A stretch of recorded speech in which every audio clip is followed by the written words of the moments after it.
You ask Tiger to solve. This deals with linear equations with one unknown. The final result is x equals -5/26. Let's solve it step by step. Group all constants on the right side of the equation. Subtract 25 from both sides. Simplify the arithmetic.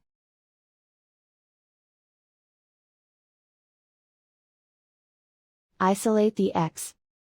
Divide both sides by 130. Simplify the fraction.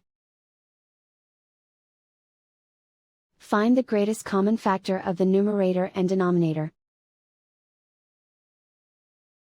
Factor out and cancel the greatest common factor. And so the final result is x equals -5/26.